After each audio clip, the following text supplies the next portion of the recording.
Uma refeição com o divino. O Ho'oponopono atualizado é um processo de arrependimento, perdão e transmutação. É uma súplica ao amor para que anule as energias tóxicas e as substitua com o seu eu. O amor realiza isso circulando pela mente, começando pela mente espiritual, o superconsciente. Em seguida, ele passa a circular pela mente intelectual, a mente consciente, libertando-a das energias do pensamento. Finalmente, o amor se dirige à mente emocional, o subconsciente, anulando os pensamentos de emoções tóxicas e preenchendo-os com o seu eu. Dr. Haleakala Heolien. Mais de 70 pessoas compareceram ao jantar com o Dr. Heolien e comigo. Eu não imaginara que o interesse nesse mestre fora do comum pudesse ser tão grande. Recebemos pessoas em Austin vindas do Alasca, de Nova York e de outros lugares. Nunca consegui entender por que todas vieram. Algumas estavam curiosas, outras eram fãs dos meus livros, como The Attractor Factor, e queriam dar o passo seguinte comigo. Ainda assim, eu não sabia o que dizer, não sabia por onde começar. O Dr. Heolien parecia estar bem à vontade, seguindo o fluxo. Na mesa em que ele jantou, todos se agarravam a cada palavra que ele dizia. A experiência que se segue é da minha amiga Cindy Cashman, que por sinal pretende ser a primeira pessoa a se casar no espaço cósmico. Ver www.firstspacewithin.com. Era sábado, 25 de fevereiro de 2006. Dirigi-me ao centro da cidade de Austin para ouvir a palestra do Dr. Heolien. Sentei-me ao seu lado no jantar. A mensagem dele é que devemos ser 100% responsáveis. Presenciei algumas poderosas mudanças de energia. Uma senhora que estava sentada na nossa mesa não parava de culpar o homem por não ter telefonado para o hospital quando ela teve um ataque de asma. O Dr. Heolien fez uma pausa e disse: "Estou apenas interessado em você e ouvi que você precisa beber mais água, o que será benéfico para a sua asma." A energia da mulher mudou imediatamente da culpa para a gratidão.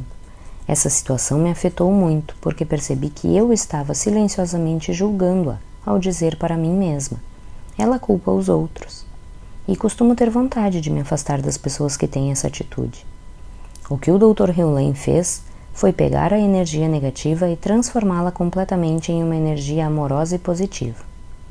Em seguida, retirei da bolsa minha garrafa de água mineral. Apontando para a água do hotel, eu disse para o Dr. Heolien: "A água daqui não é muito boa." O Dr. Heolien retrucou: "Você se dá conta do que acaba de fazer?" Quando ele disse isso, compreendi na mesma hora que eu acabara de enviar vibrações negativas para a água. Uau! Uma vez mais, eu me senti grata por me conscientizar do que eu estava fazendo. Ele estava me dizendo que ele se purifica o tempo todo. Ou seja, quando essa mulher estava culpando o homem, o Dr. Heolien perguntou a si mesmo: o que está acontecendo em mim que fez com que isso se manifestasse nela? Como posso ser 100% responsável? Ele envia sua energia para o divino e diz: "Obrigado, eu te amo, sinto muito." Ele ouviu o divino dizer: "Diga a ela para beber mais água." Ele também me disse: "Eu sei como fazer a limpeza para que ela obtenha o que precisa e eu recebo o que eu preciso." Ele fala com Deus e Deus fala com eles. Quando eu estiver purificada, verei todas as pessoas como Deus as vê. Perguntei ao Dr. Heolien se poderia marcar uma consulta com ele, e ele respondeu que não, porque o divino lhe disse que eu já tinha um conhecimento interior. Essa foi uma bela informação. No todo, a mensagem que recebi essa noite foi a seguinte: 1. Presenciei como o Dr. Heolien transformou a energia da mulher, mudando-a de um estado queixoso para um de gratidão. 2. Percebi que eu estava julgando a mulher e a água. 3. Compreendi o sistema que ele usa para se purificar e todos devemos utilizá-lo, pois é extremamente poderoso. 4. Aprendi que devo dizer obrigada e eu te amo com mais frequência.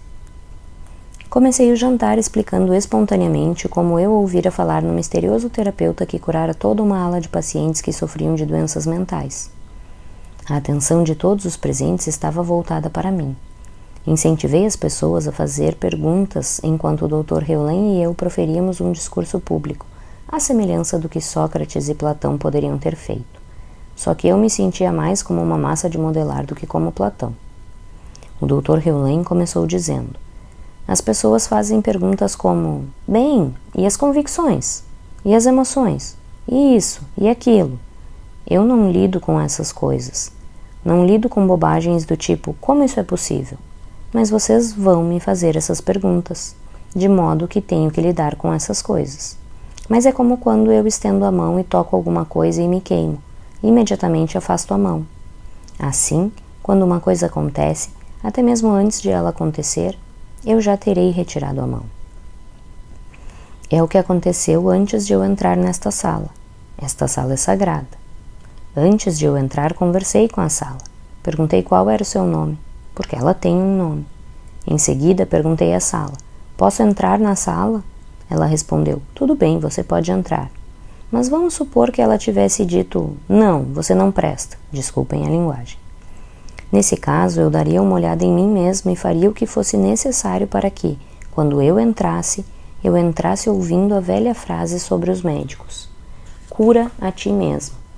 Assim, quero tomar medidas para que eu queira entrar curado, livre de problemas, pelo menos por um momento. Eu o interrompi para preparar o terreno para todo mundo.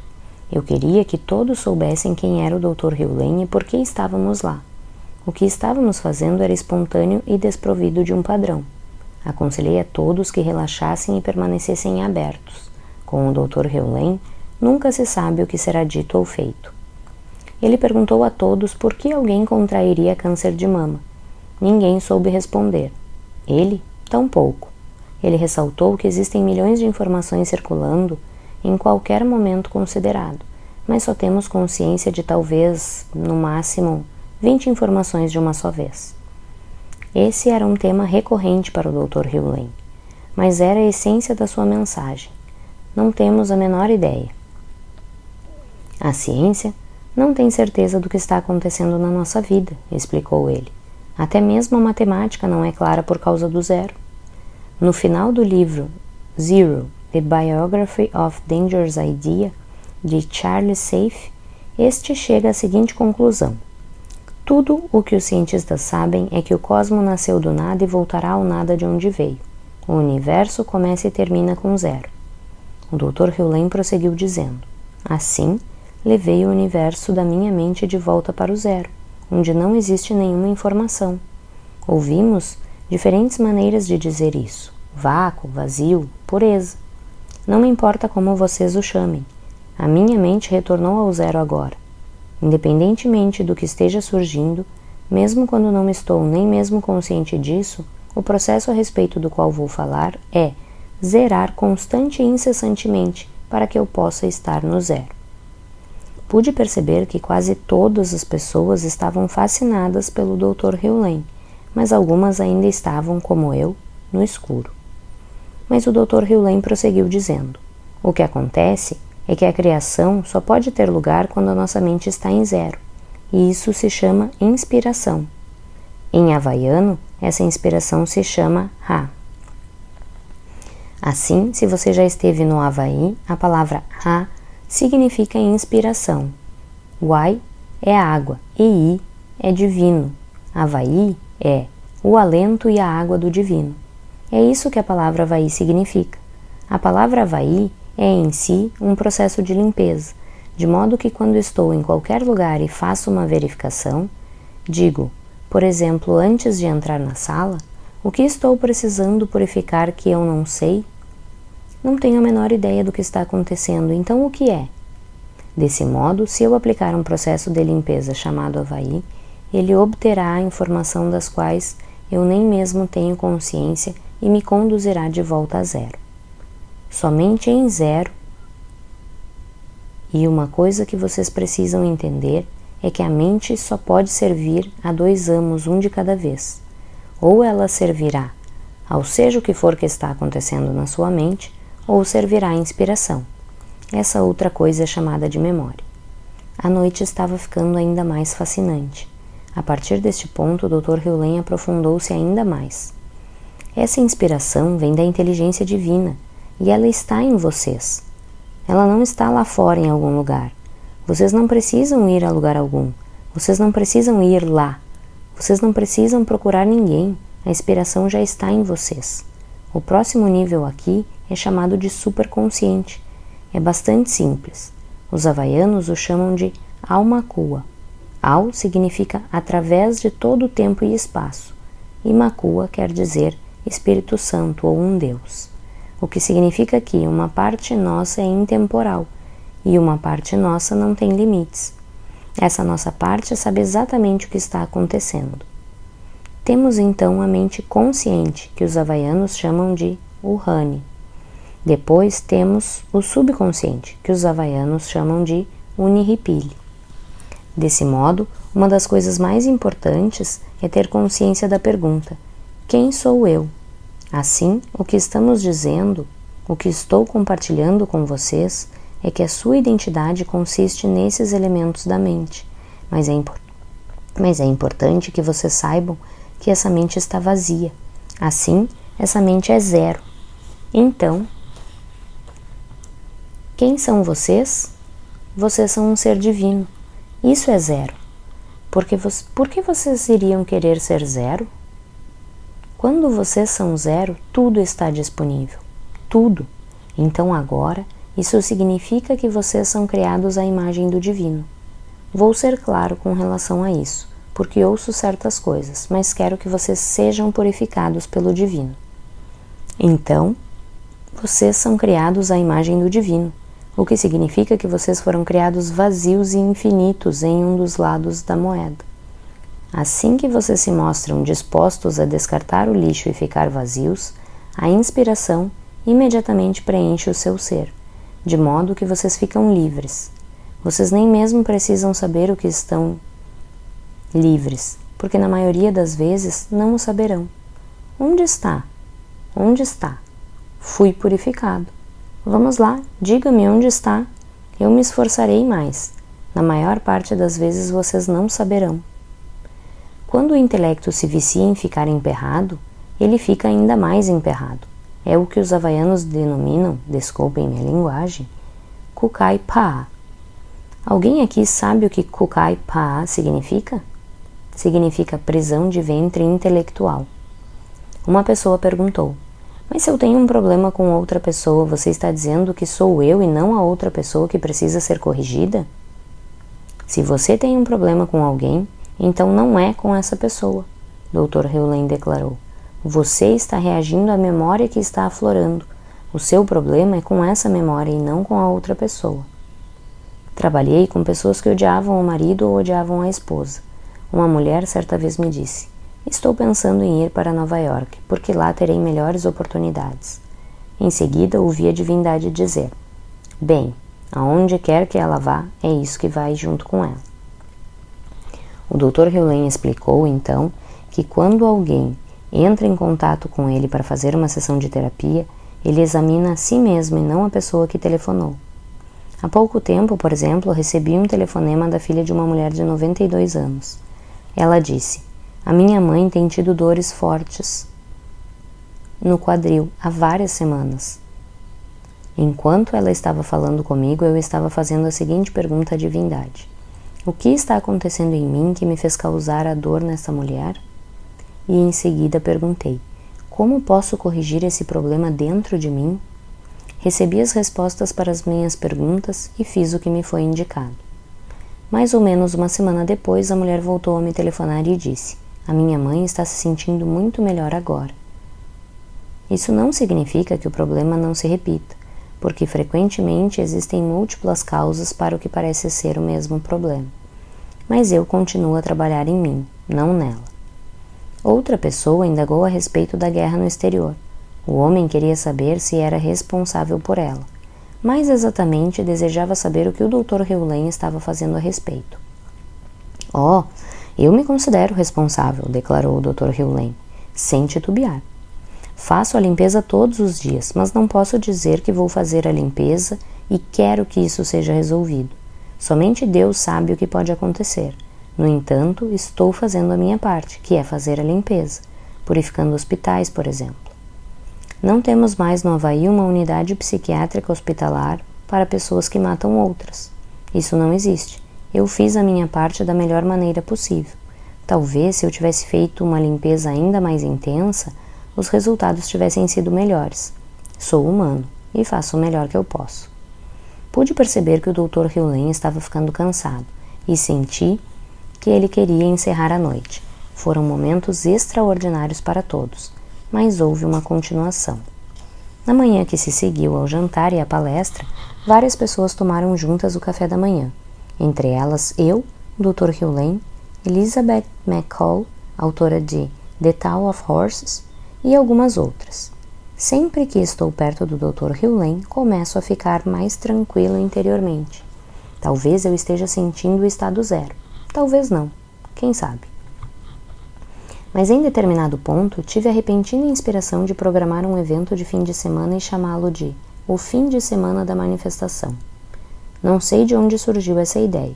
Pelo menos na ocasião eu não sabia. Agora, eu sei que foi uma inspiração da divindade. No entanto, durante o café da manhã, ela me pareceu uma boa ideia que eu não desejava. Eu estava ocupado com projetos, viagens, promoções, competições de preparo físico e outras coisas. Eu não precisava de mais um item de lista de tarefas na minha programação. Tentei resistir à ideia. Decidi esperar para ver se simplesmente iria embora. Não foi. 3 dias depois, ela ainda estava na minha cabeça. O Dr. Hewlett me disse que, se uma ideia ainda está presente depois de várias limpezas, devemos agir em função dela. Assim, escrevi o que veio a ser o e-mail mais mal escrito de toda a minha vida e o enviei para o meu banco de dados de contatos. Para o meu espanto, uma pessoa telefonou e se inscreveu no evento 3 minutos depois de eu ter enviado o e-mail. Ela deveria estar sentada diante do computador praticamente esperando notícias minhas. As demais inscrições foram igualmente fáceis. Eu só queria 25 pessoas no evento. Eram as limitações que eu impusera a mim mesmo, simplesmente porque eu achava que seria mais fácil falar para 25 do que para 2.500 pessoas. Além disso, eu nunca apresentara antes esse seminário. Na realidade, eu não tinha a menor ideia de como fazê-lo. Mencionei a minha inspiração e a minha preocupação ao Dr. Hewlett. O meu único conselho é que você não planeje nada, disse ele. Mas eu sempre planejo, expliquei. Eu redijo as minhas palestras, crio pontos de destaque e distribuo um resumo para a audiência. Eu me sinto melhor quando sei a direção que estou seguindo nas minhas palestras. Você se sentirá melhor quando deixar que o divino tome conta de você, replicou ele. Vamos fazer uma limpeza nisso. Quando ele disse isso, eu entendi que, como o assunto passou a fazer parte da experiência dele, era algo que ele também precisava purificar. Repetindo, tudo é compartilhado. A sua experiência é a minha experiência e vice-versa, quando temos consciência dela. Fiz o possível para não planejar o evento. Em determinado momento, entreguei os pontos e cedi ao meu medo, preparando um manual para entregar a todo mundo. No entanto, não usei e nunca olhei para ele, e ninguém se importou. Comecei o evento dizendo, não tenho a menor ideia do que vou fazer neste evento. Todo mundo riu. Não, estou falando sério, declarei. Não tenho a menor ideia do que vou dizer. Todos riram de novo. Passei então a falar a respeito do Dr. Hewlett, do Ho'oponopono e de como a afirmação "você cria a sua própria realidade" significa mais do que todos poderiam ter imaginado. Quando existe alguém na sua vida de quem vocês não gostam, expliquei, foram vocês que criaram isso. Se vocês criam a sua realidade, então também criaram a da outra pessoa. O fim de semana foi maravilhoso. Mesmo hoje em dia, quando olho para a foto que tiramos do grupo naquele evento, sinto o amor que todos compartilhamos. Você pode ver a fotografia em www.beyondmanifestation.com. Mas isso foi apenas o início para mim. Eu ainda tinha muito a aprender.